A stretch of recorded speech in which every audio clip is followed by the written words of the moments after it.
"You've got 30 minutes, sweetheart. Fix it or prove you never belonged here." The voice rang out like a gavel struck on polished marble. 200 engineers, executives, and tech reporters packed inside Sterling Aerotech's Detroit HQ conference hall turned their eyes to the stage. At the center stood a black woman in a gray hoodie and jeans. Maya Williams, 38, her posture calm, her face unreadable. The man who spoke was Preston Hale, the CEO. His navy suit gleamed under the spotlights, but behind his smile was pressure literal, corporate, and personal. The final demo for his flagship RS-900 aircraft engine was just days away, and the prototype still refused to stabilize. None of his engineers, not even his Ivy League best, could figure it out. That's why he'd sent the letter.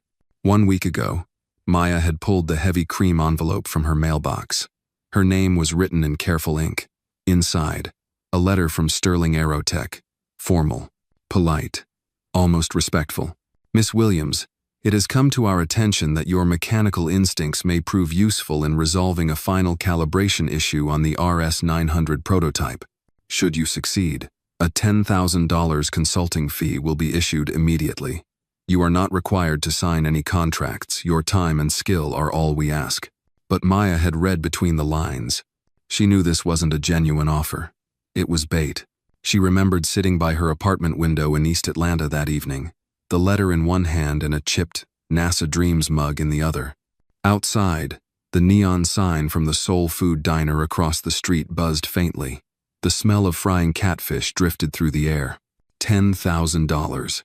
For anyone else, it might have sounded like salvation, but for her, it was the sound of a trap snapping shut. Because what the letter didn't say, but what she knew with absolute certainty, was that Preston Hale needed her to fix his stolen engine, then stand beside it while he told the press, "This is my team. This is my employee." He wasn't just asking for help. He was asking her to be a human stamp of legitimacy. She nearly threw the letter in the trash. But something in her stirred on old anger, an old wound. She had recognized the model number, RS-900. And she'd recognized the design flaw that Sterling's own blog post had accidentally shown in a cropped screenshot. It wasn't a flaw someone discovered. It was a flaw someone created by modifying her original design without understanding it. Now, under the sterile lights of the Sterling conference hall, she bent to pick up the wrench that Preston had theatrically tossed to the floor. "You remember what I said," he added with a grin meant for the cameras.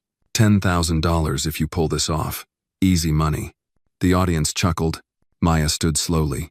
The wrench felt cool in her hand. Her right fingers, still tight from nerve damage, curled around the metal instinctively. From the front row, Sarah Chen, Sterling's lead engineer, leaned over to whisper to James Morrison, her smirking colleague from MIT. "She's going to fumble it. Hale will say she was a temp and walk away clean." Maya heard it. She heard everything.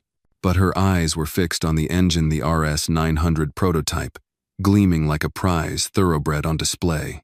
She stepped forward and laid her hand gently on its pressure valve. A subtle, slight imbalance. Her pulse slowed. It was exactly as she feared. Not a design inspired by hers. Not a reverse-engineered cousin. It was hers. Bent, twisted, bastardized. But hers. She could see the resonance architecture. The distinctive bypass ratio curved, the same one she had built at NASA for the Artemis suborbital engine years ago. The same one that had been stolen. She closed her eyes. 5 years ago, she'd walked into a Houston lab after hours and found Jared Marks, her research partner and fiancé, copying their entire classified design database onto a private drive. "Don't be naive," he'd said when she caught him. "You think NASA's going to give you the credit? You're a placeholder. Window dressing. I'm just cashing in before they bury it." When she'd tried to stop him, he'd called security and claimed she was the thief. Sabotage followed. An explosion. An investigation. Jared walked free, backed by falsified records. Maya was quietly dismissed. No trial, no defense. Just erasure. But now, standing in front of this mutilated version of her dream, she knew why she was here. Not for $10,000. Not for a stage. Not even for justice.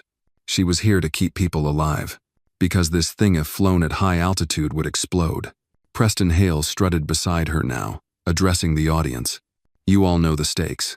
My best team couldn't fix the modulation spike in the RS-900. They say it can't be done. But Miss Williams here thinks otherwise, don't you? He paused for effect. She's not one of our regular engineers. No formal credentials. No Ivy pedigree. But hey, maybe a little raw talent can save the day, hmm? The crowd chuckled again, this time uneasily. Maya turned toward him and replied, voice low but steady, I'll show you what I know. But when I'm donadont, say I ever worked for you. Preston's smile flickered. He hadn't expected that. Maya placed her hands on the engine. The tremor in her fingers settled as instinct took over. The cameras zoomed in. Reporters leaned forward. Somewhere in the crowd, Sarah Chen whispered, wait, she knows what she's doing. And Preston Hale, for the first time in the last month, looked nervous. Preston Hale is a cunning and manipulative man. If you want Maya to expose his true face, hit the like button or type 1 in the comments. And now, let's continue with her journey. The wrench turned in Maya Williams' hand with a quiet precision born of memory, not manuals. Her body moved instinctively, but her mind raced calculating, recalling, comparing. She didn't have 30 minutes. She had 5, because she'd seen enough. This wasn't just a stolen blueprint. This was a death sentence waiting to be installed on commercial wings. And Preston Hale knew it. That was why he needed her. Across the auditorium, James Morrison watched with narrowed eyes. What the hell is she doing? He muttered, arms crossed. She's stalling, Sarah Chen said, though her voice lacked conviction. Trying to look competent while she panics. But Maya wasn't panicking. She was counting. 1, 2, 3 seconds between pressure bleed and modulation decay.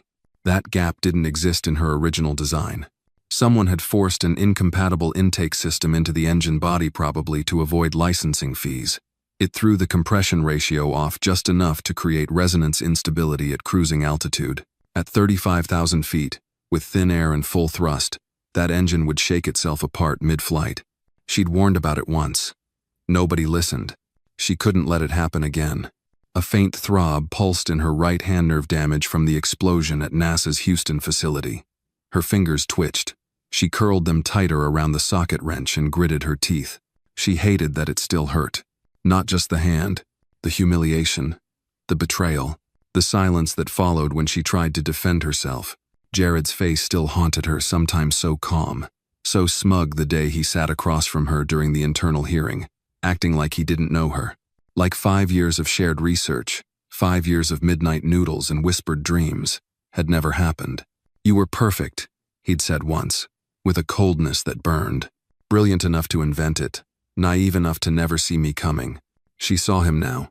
In the bolts, in the stolen compression schematic. He hadn't just taken her work. He'd sold it to someone like Preston Hale. Preston paced near the edge of the stage, hands clasped behind his back like a politician awaiting a campaign victory. His voice boomed again, smooth as bourbon. We're at 10 minutes, folks. I'd say our guest is making progress, though. I do hope she finds the ignition coil before we run out of coffee. The crowd laughed. Maya didn't even look up. But inside, something cracked. This wasn't about proving she was better than their Ivy League resumes. It was about proving they were dangerous. Maya Williams, a voice whispered beside the stage. She turned slightly. It was George, the janitor mid-60s, salt and pepper beard, faded maintenance badge. He'd been watching silently from the wings. You don't have to do this, he said softly. Not for them. You could walk out right now, still have your pride. She shook her head. It's not about pride. It's about passengers who don't know this thing could kill them. George hesitated, then stepped closer. Your daddy would have said the same.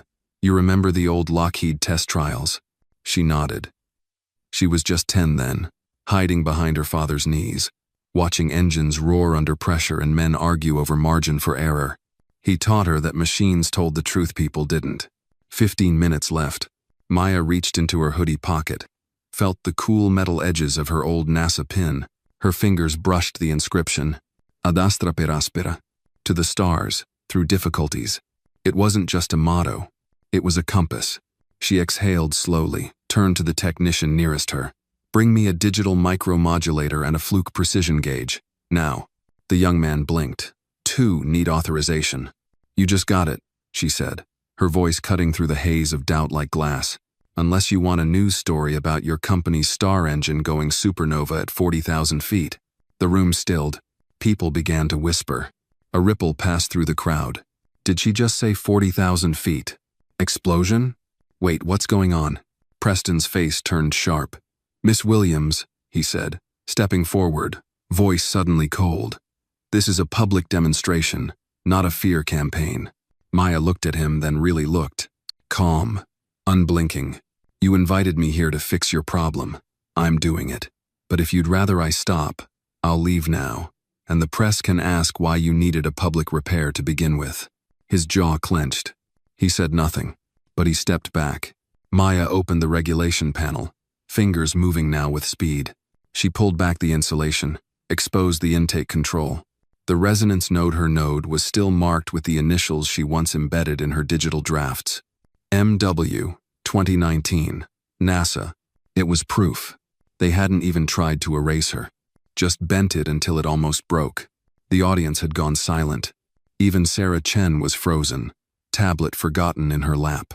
Maya looked up briefly and said only this. "This engine was built on a lie, and if I don't fix it, someone will die." Then she bent back down and kept working. The hum of the RS-900 engine filled the conference hall like a living pulsequiet, ominous, incomplete. Maya Williams crouched at its side, tools fanned around her like surgical instruments, her right hand twitching slightly from strain. Sweat traced the line of her jaw, but her focus was absolute. Her voice, when it came, was calm, unforgiving. Whoever modified this engine didn't just make a mistake. They sabotaged it. Gasps rippled across the auditorium. Phones shot up. Somewhere, a reporter whispered, "She said sabotage." Up in the third row, Richard Baines, a senior aerospace correspondent for TechFlight Weekly, leaned forward, notebook open. "This is going live," he murmured to the cameraman beside him. Every word. On stage, Preston Hale stepped forward, smoothing his tie, his tone suddenly more polished. "Let's not jump to conclusions, Miss Williams," he said with a practiced chuckle. "Engines are complex. Even the best engineers have different philosophies." Maya didn't look at him. She kept her eyes on the exposed compression chamber, tapping lightly against a pressure seal as she spoke. "This wasn't a philosophical choice," she said. "It's a 15.2 compression ratio, when the design requires 14.7. That's not a preference. That's negligence." Sarah Chen stood abruptly from her seat. "Waitho, do you know the exact spec? That information's proprietary, internal. Even I haven't seen those parameters." Maya turned slowly. "Because I wrote them." A silence fell, hard and sudden. James Morrison rose, eyes narrowing. "What did you say?" She stood fully now, stepping away from the engine. The grease on her fingers contrasted starkly with the clean white backdrop of the Sterling logo behind her. "I said I wrote them," she repeated, louder. "This designates compression ratios, resonance harmonics. Bypass configurations are based on the Artemis sub-orbital engine developed under NASA's Propulsion Division in 2019. I was lead systems architect." "You're lying," Sarah hissed, her voice cracking. Maya reached into her hoodie, pulled out a thin metal Carta flash drive no larger than a house key and held it up. "This contains the original source files, my notes, my calculations, my embedded code tags, all time-stamped, all signed MW, NASA, 2019. She walked to the side terminal and slid it into the USB port. The screen behind her flickered, then bloomed into light. Schematics, diagrams, chemical sequence every line of data the RS-900 had stolen and distorted. Gasps swept the crowd. In the corner, George the janitor leaned against the wall, arms crossed, eyes shining with something close to pride. For a moment, Preston Hale looked stunned. Then he recovered. He stepped forward again, his voice velvet-edged. "Miss Williams, even if what you claim is true, what you're displaying now constitutes the unauthorized use of classified material." Maya turned toward him, smile faint and razor-sharp. "You invited me here to prove what I knew. Now that I have, you're calling it illegal?" Preston's lips tightened. "I have no record of you ever working on anything that would tie you to the RS-900 project." "You wouldn't," Maya said softly. Because the man you bought the design from, Jared Marks, sold you a version scrubbed of my name. The sound of that name, Jared Marks, was a match thrown into gasoline. The crowd reacted instantly. Whispers, movement, panic flickered in Preston's eyes, quickly masked. I don't know who that is. You should, Maya said. He was my partner. He stole these files, blamed me for the breach, then walked free with Lockheed's check in his back pocket. You bought a lie, Preston, and now it's humming right behind me. She pointed to the RS-900.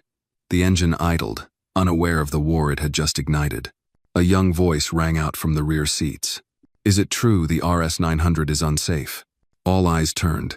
A junior engineer stood, barely in his 20s, trembling. Two helped test the airflow.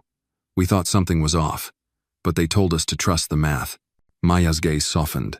You were right to feel it. Sometimes machines speak before people are ready to listen. Preston stepped in, his voice rising, brittle now. This is speculation. A woman with no current credentials, bringing a USB and a story from 5 years ago. Maya cut him off. You wanted a savior. Now you're trying to erase her again. The tension cracked. Sarah Chen walked up the stage steps, her tablet forgotten on her chair. Her eyes were on the screen behind Mayatha blueprints, the signed tags, the evidence. You're Dr. Maya Williams, she said, voice barely above a breath. The propulsion engineer from the Orion division. Maya nodded once. I read your white paper on energy, to thrust distribution, Sarah whispered. In grad school, they said you vanished. No, Maya said. They erased me. A heavy silence descended as the room processed what had been revealed. James Morrison slowly removed the MIT ring from his finger and looked at it like it was something foreign. George, still watching from the wings, muttered under his breath, damn right. Then, quietly but unmistakably, the RS-900 made a low, sharp sound, a hiccup in its airflow. Maya turned. It's unstable. Preston stepped back, visibly pale. What do you mean unstable? You said... I said I found the problem, Maya snapped. I never said it was fixed yet. She bent back down, moving with renewed urgency. We've got a harmonic imbalance building at the core. If I don't stabilize it within the next 5 minutes, your precious prototype becomes the most expensive bomb in Michigan. Technicians scrambled. The media buzzed. And Preston Hale? He went quiet. For the first time all morning, the RS-900 let out a low, metallic groan, sound so subtle most in the audience didn't even register it. But Maya Williams did. She knew that sound like a mother recognizes her child's cry. It wasn't just unstable. It was unraveling. She dropped to one knee and yanked open the rear access panel, revealing a tangle of tubing, heat-shielding layers, and calibration ports. Her fingers, still sore, still trembling, moved faster than thought. The crowd murmured, uncertain whether to stay or flee. Someone get me a 7mm torque key, a thermal buffer gel pack, and a static reader now. Maya barked to the nearest intern in a Sterling badge. He didn't move. George did. The janitor had seen more real engineers than the entire panel combined. Sarah Chen stepped closer, watching in a mixture of awe and rising guilt. You said it's a harmonic imbalance? Maya didn't look up. It's deeper than that. Whoever installed this intake module reversed the resonance governor and masked the feedback in the core diagnostics. It's designed to pass testing, but at altitude, it builds heat faster than the system can bleed off. Sarah's mouth went dry. That's sabotage. Exactly, Maya said. Preston Hale stepped back into the spotlight, his voice growing sharp, desperate. This is not the time for public dissection, Miss Williams. If something's wrong, shut it down and we'll address it behind closed doors.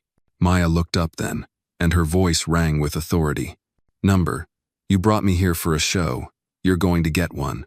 Across the stage, a wall screen displayed the real-time vitals of the RS-900. A pulsing red line had begun flashing across the center, thermal pressure rising. Several audience members stood now, backing toward the doors. James Morrison whispered into his headset. Do we have an emergency kill switch hooked in? No one expected a live imbalance. The tech on the other end stammered. They said she was a stunt. James gritted his teeth. This wasn't a stunt. This was a crisis with an audience. Maya's damaged hand spasmed. She hissed softly but didn't stop. George appeared beside her, silently handing over the torque key and gel pack. She nodded once in thanks. Sarah joined her. "Let me help," she said. Maya paused.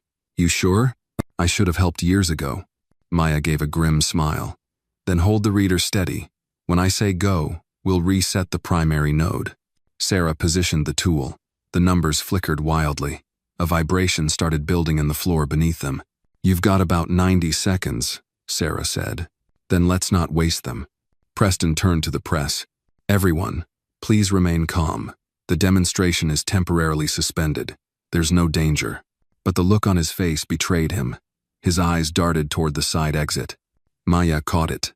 And for the first time, she spoke his nomino with fear, not with respect, but with clarity. "Preston." He froze. "This engine was never yours to begin with." He turned slowly, face hard. "You have no proof of ownership," he said. Maya rose to her feet, greasy and flushed, holding a coolant rod still humming with energy. Her voice lowered. "I have everything I need.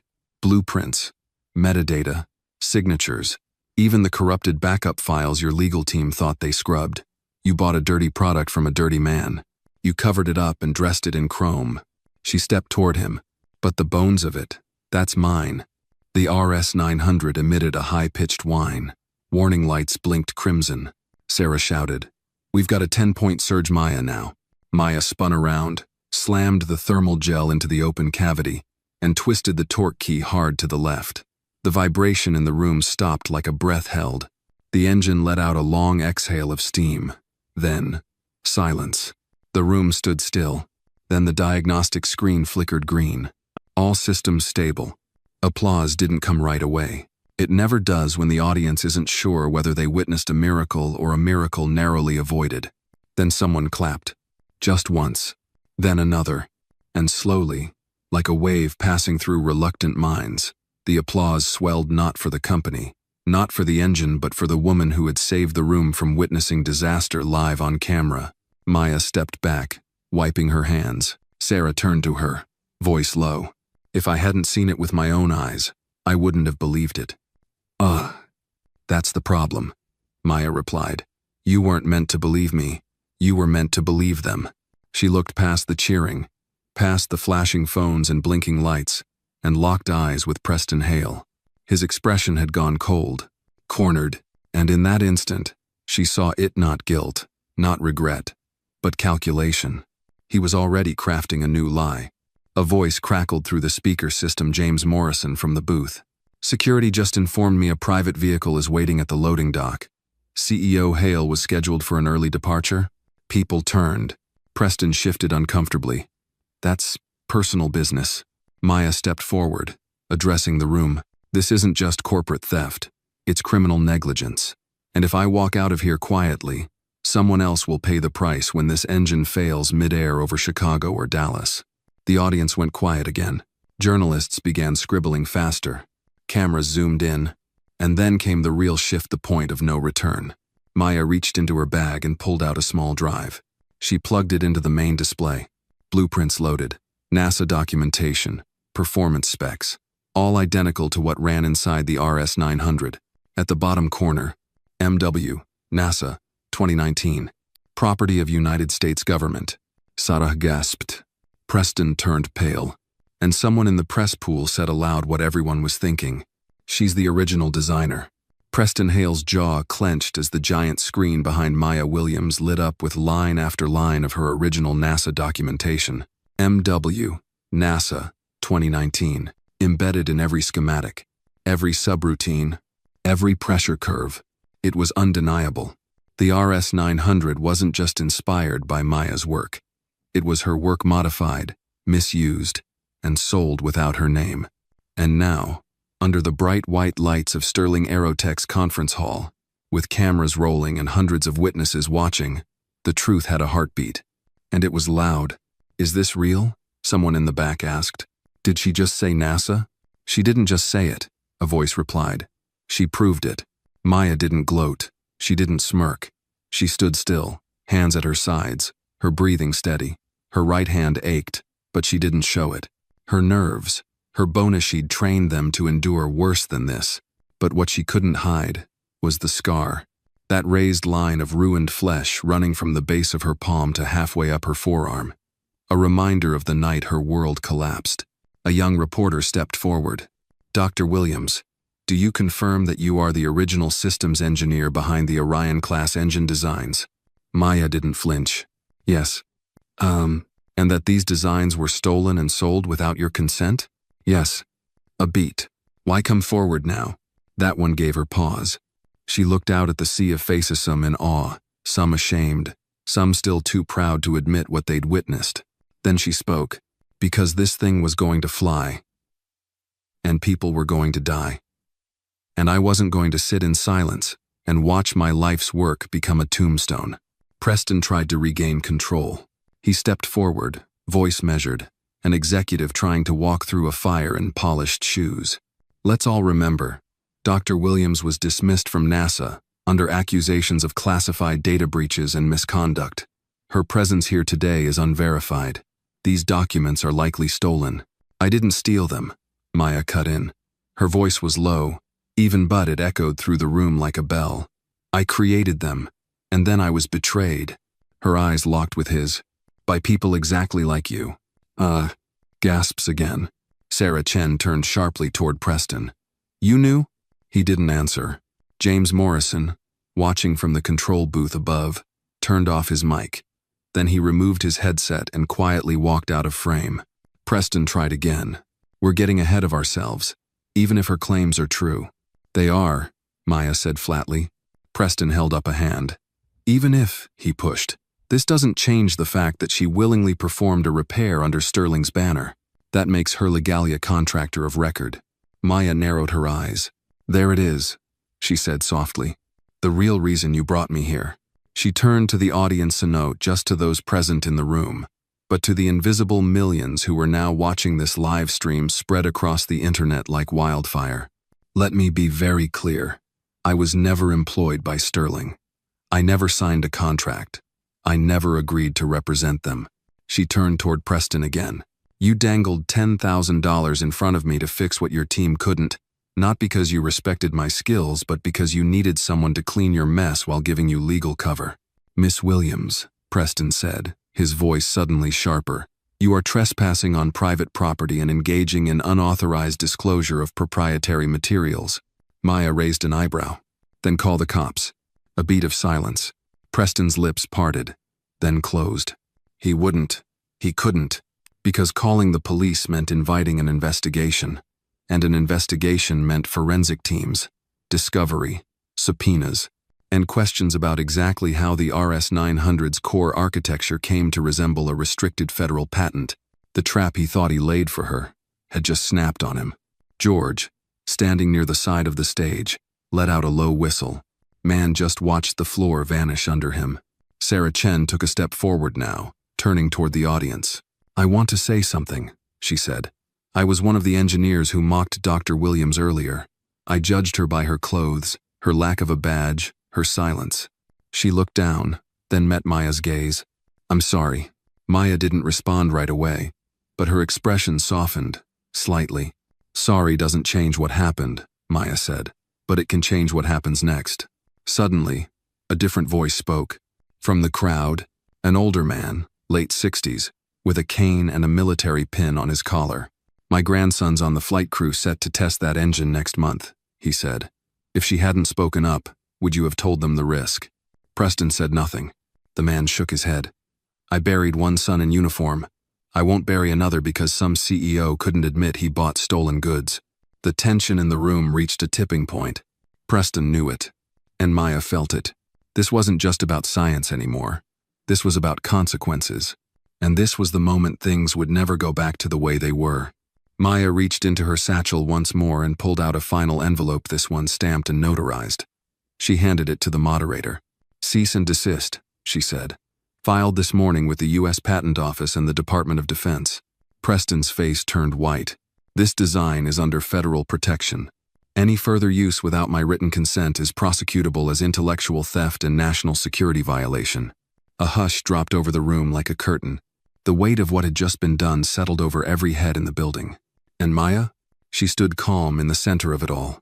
For the first time in years, she wasn't the one on trial. Preston Hale didn't speak. Not immediately. Not when Maya Williams handed over the cease and desist letter. Not when the crowd gasped at the words national security violation.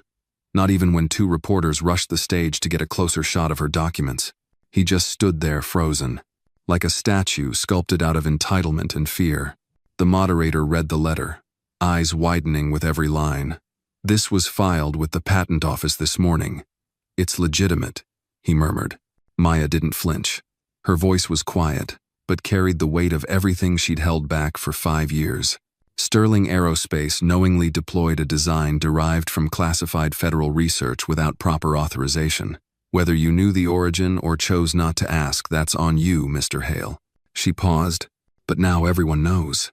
The screen behind her still glowed with technical data schematics, timelines, and digital signatures that linked directly back to her work.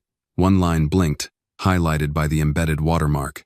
Created by Dr. Maya R. Williams, NASA Propulsion Division, 2019. Sarah Chen stepped closer, her voice barely above a breath. "I can't work here anymore." Preston turned sharply. "What did you just say?" "I said," Sarah replied, louder this time. "I'm done. You used us. You knew we were building something we didn't understand. You covered up the failures. You used her genius to protect your image and then tried to silence her again." One by one, others began stand-in interns, engineers, even members of the press who had once sided with prestige over truth. James Morrison, who had disappeared after Chapter 3, returned now from the back hallway, holding something in his hand. A thick folder, slightly torn at the edge. He walked directly to Maya and handed it to her without a word. She opened it slowly. Inside were the original test results for the RS-900, dozens of pages, all stamped with dates and names. None of them matched what Sterling's PR team had released. These were the real numbers, and they told a very different story. Maya turned to the audience and held the folder up. These results prove the engine failed 3 simulations in a row. Sterling's reports claimed full success. Someone fabricated the data. Preston finally snapped. "This is a smear campaign," he shouted. "She's a disgraced employee. She was fired from NASA for misconduct. None of this proves anything." Maya met his fury with something colder, something far more dangerous.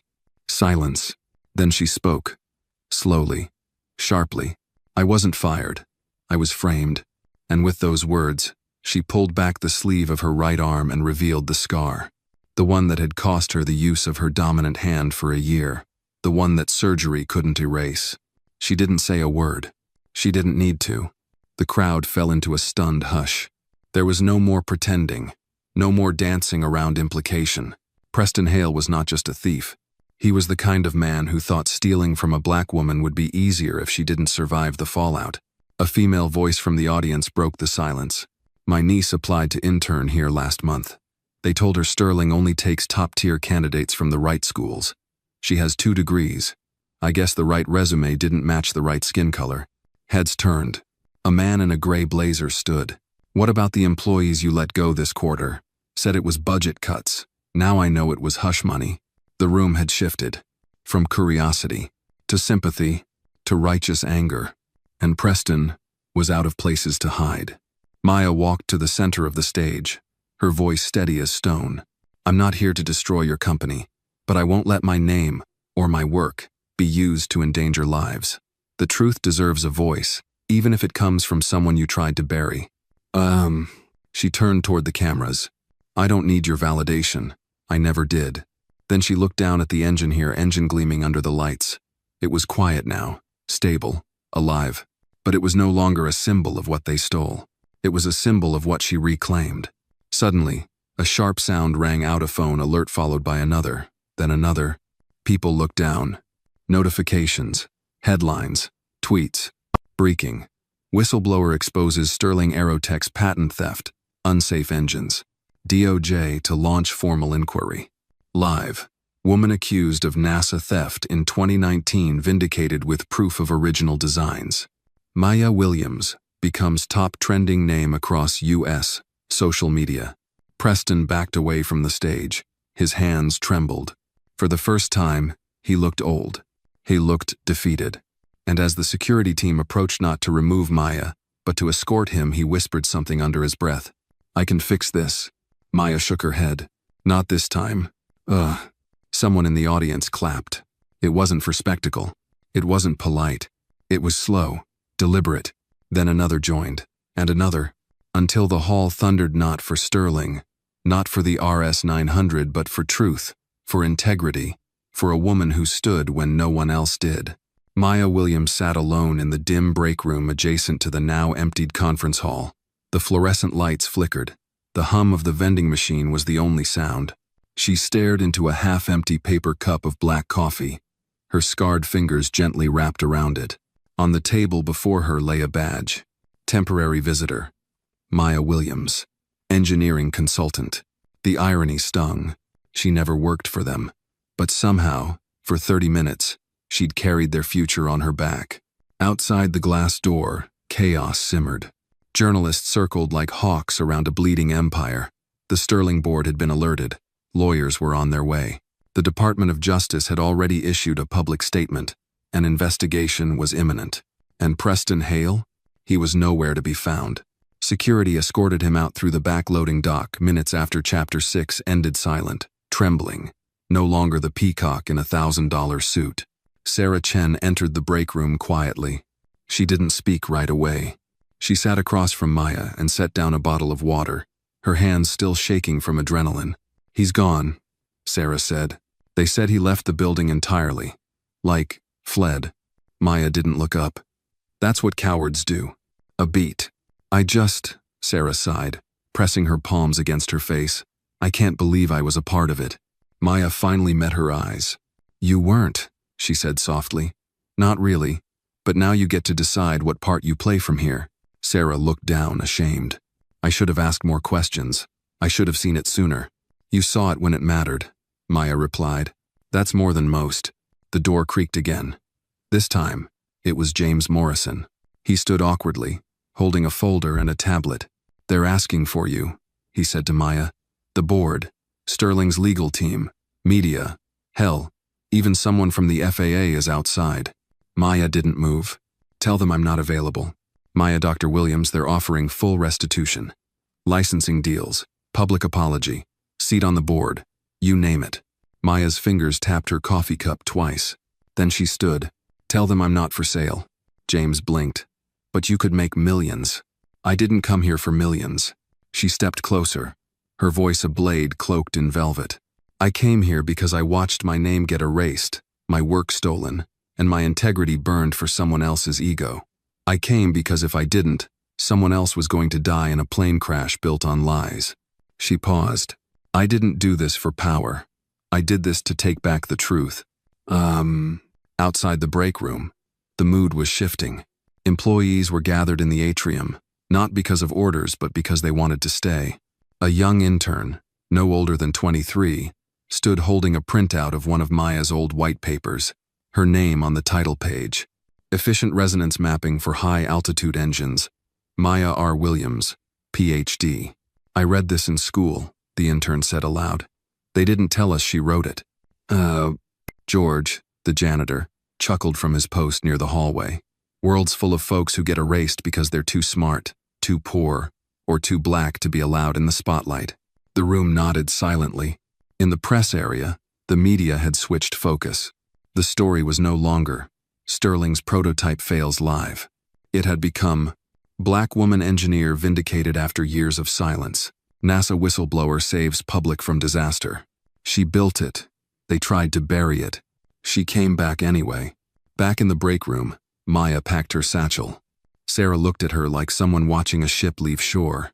"Where will you go?" she asked. Maya zipped the bag. "Back to the library." "You're joking." Maya smiled. "Number, I've got kids waiting for science club on Monday." Sarah blinked. "You're going back to teaching children after this?" "I never stopped," Maya said. "Truth is, that's the work that actually matters." Just as Maya reached the hallway, a familiar voice called from behind her. It was the elderly veteranthi man who had spoken up in Chapter 5 about his grandson. He limped toward her with dignity, hat in hand. "Dr. Williams," he said, "I just wanted to thank you. You saved lives today." She nodded gently. "I only did what was right." He looked at her for a long moment. You ever think about going back? NASA, I mean. They owe you. Maya's smile was tired, but sincere. I don't need to go back to the stars, she said. Sometimes, saving the world happens down here quietly, one engine or one kid at a time. Then she left the building. No fanfare, no spotlight, no limo waiting outside. Just Maya, just truth. And for the first time in years, the scar on her arm didn't feel like shame. It felt like proof. Monday morning came quietly.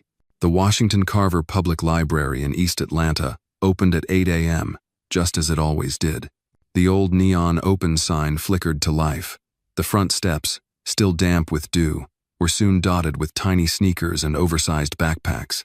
Inside, Maya Williams unlocked the science lab annex, just past the children's reading corner. The same shelves, the same chipped mugs, the same smell of books and dust and chalk. You wouldn't know the woman who turned on the lights had just taken down a CEO, exposed an aerospace fraud, and stopped a multi-million-dollar engine from detonating midair. Because Maya never did it for recognition. She did it for mornings like this. On the table in the annex sat a stack of envelopes, white, unmarked. The handwriting was uneven kids. She opened the first. Miss Maya, I want to be like you, but I don't have a dad and I don't go to a fancy school. Do you think I still can? Trinity, age 9. Her eyes stung, but she smiled. She opened another. They said science was too hard for girls. You made them shut up. Thank you. Jayla, 11. And another. You fixed a rocket engine and still came back to help me with math. That's cooler than being Iron Man. Anthony, 10. Maya wiped her face with the back of her hand and laughed softly. This was the mission. This was the whole damn reason. The door creaked open. It was George Anod in his janitor's uniform today, but in a clean collared shirt and an old army jacket. He held a folded newspaper in one hand. Didn't think I'd find you back here so soon, he said. You didn't think I'd leave for good, did you? Maya replied. He handed her the paper. The Atlanta Times. Front page headline. Maya Williams declines Sterling settlement, chooses community over millions. I'm not interested in a seat at their table, she told reporters. I'm building a new one. George chuckled. Did you really say that? Maya smirked. I did, after they offered me a private jet and a 6-figure consulting retainer. George shook his head. And you came back here to fix paper cutter machines and teach fractions to 6th graders? No, Maya said. I came back to build launch pads. She opened the last envelope. It wasn't from a child. It was typed, formal, government letterhead. NASA. She read it once, then again, then closed her eyes. Sarah Chen's name was listed as co-signer on a statement of support. James Morrison had appended his own technical memo confirming her authorship of the Orion engine design. The Department of Justice investigation was ongoing, but the letter made one thing clear. Your record has been formally cleared. Your contribution to federal aerospace technology is now fully recognized. You are welcome should you choose to resume your work in any official capacity. No lawsuit. No threat. Just recognition. The kind she never expected to get. And yet, she folded the letter neatly and placed it in a drawer beside the other kids' notes, because she already knew her answer. Later that day, Maya wheeled in a rolling cart filled with boxes each labeled Flight Ready. The library's basement science lab had been quiet for months. Today, it buzzed with new life. 10 children, ages 7 to 12, filed in and took their seats. Maya tapped the whiteboard. Today, she said, we're going to learn what makes an engine fly, and not just any engine mine. Laughter, awe, a few stunned gasps. Wait, you made that thing on the news? One boy blurted out. Maya smiled. I made something safer, and I want you to help me make the next one. At the back of the room, George stood watching. He didn't interrupt. Didn't need to, because he saw what they couldn't. That every time Maya picked up a marker, every time she helped a girl hold a soldering iron or taught a boy to run diagnostics, she was doing something bigger than any boardroom. She was rewriting the story. That evening, as she packed up the last of the lesson plans, Maya's phone buzzed. A message from a restricted number. She opened it. They finally believe you. The truth matters now. But it shouldn't have taken this long. Unknown. She knew who it was. She stared at it for a while, then typed back, Truth always matters, even when no one's listening. Then she powered the phone off, slipped it into her bag, and walked out into the quiet Atlanta night. The sky was clear above the city. For the first time in years, Maya really looked, and felt something she hadn't let herself feel in a long, long time. Not anger, not grief, not even pride. Possibility. The church bells rang low across Edgewood Avenue, calling out the hour in echoes. It was Sunday. The kind of Sunday that smelled like fresh biscuits, sounded like gospel choirs, and felt like warm sunlight through stained glass. The kind of Sunday that made even the most hardened men pause, and the loneliest women hope. Maya Williams sat quietly at the back pew of the Greater Grace Baptist Church, her hands clasped in her lap, her shoulders relaxed for the first time in weeks. She wasn't here to pray for forgiveness. She wasn't here for redemption. She was here for closure. Pastor Enoch, old and slow, climbed up to the pulpit with his usual cough, but before he could open his Bible, he paused, glanced down over his glasses, and smiled. "Family," he said, voice low but steady.